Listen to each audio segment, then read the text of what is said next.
it's Monday. We are back here in the foyer of the House of Commons for another action-packed, exciting week in your Parliament.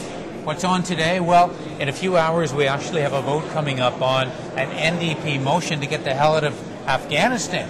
They want nothing to do with that mission anymore. I doubt it's going to pass, but we'll see, because, of course, Afghanistan, a major issue today, particularly with all the questions surrounding the treatment of Taliban or Afghani prisoners. Lots more to come on that.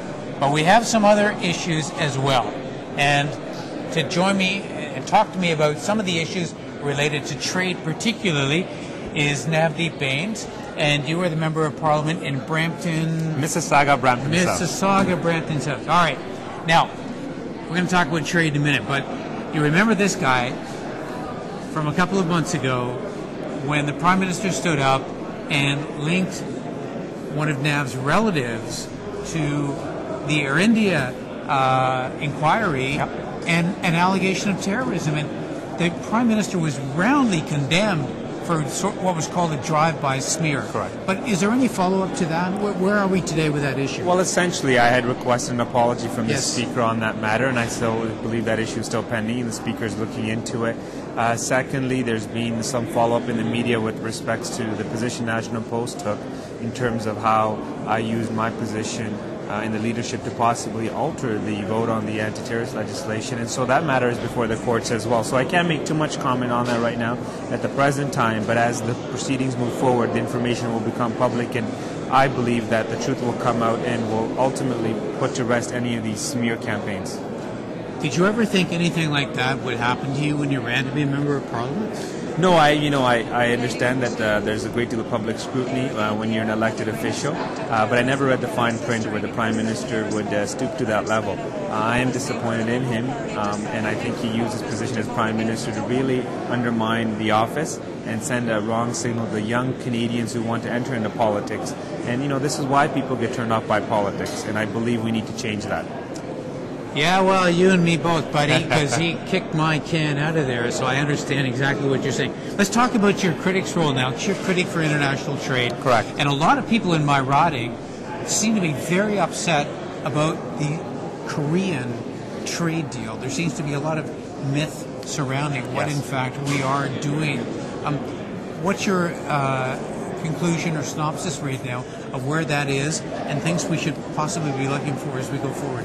I think there's some genuine concerns, especially in the automotive sector, and that's an area that is strongly represented in our region in southwestern Ontario, and there's many jobs that are directly and indirectly that are spun off from it as well, thousands and thousands of jobs.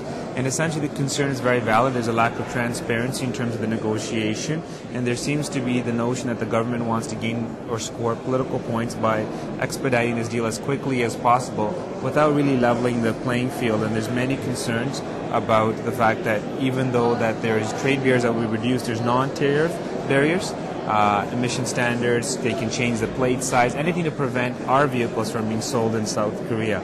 So I think that's a legitimate concern, and it is a very important part of our economy. Do you have faith in the way the government is handling our international trade file right now? And I'm also referencing softwood lumber, very contentious issue.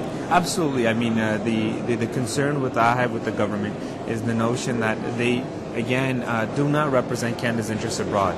It could be due to the lack of resources because they have cut funding in the budget. It could be the fact that they don't recognize the importance of the role that international trade plays because they're closing consulate offices around the world as well. So I think I'm concerned about the direction this government's taking, and that's been echoed by many people as well, and we're losing our presence around the world.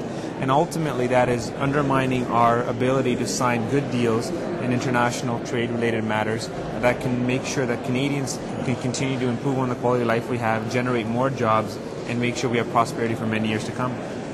All right. So nothing to worry about with this government? Is it well in hand? Well, no, a lot to worry about, and I will do my best to make sure I hold Emerson, the trade minister, and he'll hold his feet to the fire. Yes. And do you think he's going to run again, by the way? It's a good question. Now, time will tell. He hasn't made his official mind, but we'll see what happens. If he does run, he will have definitely an uphill battle. Man, he's going to have a hard time. Yeah. Listen, speaking of your political career, I read an article the other day that said that you're like just 29, right? That's correct. This article said that this guy was a candidate potentially in the future to be Prime Minister. Did you read that? Yes, I did. I personally feel it was a bit over the top. Simply because too young for anything like that to be said right now. Yeah. However, I think it's a recognition of the fact of how this country has progressed. It says that anyone that looks different, it could be a visible minority, a person with a disability, it could be somebody from the Aboriginal people community, anyone that represents Canada based on their merit should be given an opportunity to lead this country. And I think it doesn't speak to me, it speaks to the direction this country is taking. Absolutely, and it's the right direction, isn't it? Absolutely. All right, Navdeep Bains, thank you very much for joining us today. Thanks very much. Pleasure. Much appreciated. Thanks for watching MPtv.